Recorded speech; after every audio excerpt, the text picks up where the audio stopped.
বন্ধুর বিয়ের দিনেও যে আমাকে কলেজ যেতে হবে সেটা আমি ভাবিনি।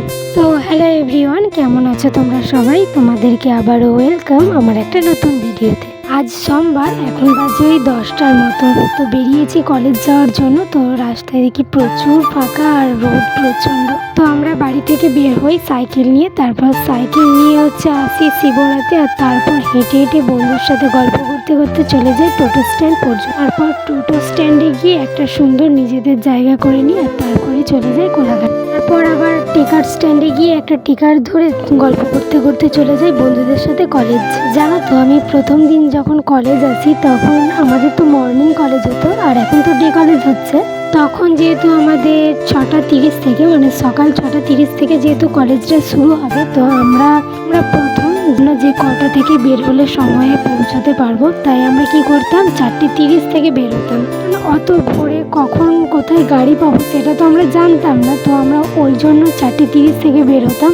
তখনও তো অন্ধকার একটু থাকতো, আর আমরা কি করতাম লাইট নিয়ে বের হতাম, কারণ অন্ধকার। এইরকম শীতের সময়ও হয়েছে অনেকবার যে লাইট নিয়ে বের হয়েছি অনেকটা। এই ছিল আমাদের প্রথম দিন কলেজ যাওয়ার অনুভূতি। এখন আমরা ওই কথাগুলো ভাবি আর বন্ধুরা মিলে হাসাহাসি করি যে এত রাতে আমাদের যেতে 1 ঘন্টা সময় লাগে, আর আমরা বের হয়েছি সেই রাত 4:30 থেকে, একদম 2 ঘন্টা হাতে নিয়ে। তারপর আস্তে আস্তে ওই যে সকাল কলেজ যাওয়াটা যেতে যেতে কবে যে নিজেদের পছন্দ হয়ে গেল যে ওই সময় কলেজ যাওয়াটা, নিজেরাই বুঝতে পারলাম। এখন মনে হয় যে ওই সকাল কলেজটাই ভালো ছিল, কিন্তু আবার ওদিকটাতেও তো দেখতে হবে বলো, যে টাইমের যে ব্যাপারটা, লোকেশন যেহেতু চেঞ্জ হয়েছে তাই আমাদের ওই টাইমে যাওয়া সম্ভব নয়। অত সকালবেলাও তো আমরা যেতে পারবো না, তো এটাই বোঝাই নিজেদেরকে। প্রথম যখন মর্নিং কলেজে যাই তখন মনে হতো যে একটু অসুবিধা হতে পারে, তারপর নিজেদেরকে মানিয়ে নিলাম। এখন কলেজ শেষ করে বাড়ি ফিরছি, তোমাদের সাথে গল্প করতে করতে তো কখন কলেজ থেকে বের হয়ে গেলাম বুঝতেই পারলাম না নিজে।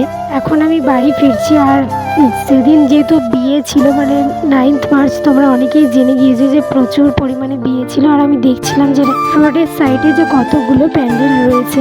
আজ রামনবমী, সবাইকে জানাই রামনবমীর অনেক অনেক শুভেচ্ছা। তো ভিডিওটা আজকের মতো এই পর্যন্তই। সবার কেমন লাগলো জানিও, ভালো থেকো সবাই, দেখা হচ্ছে পরের একটা ব্লগে।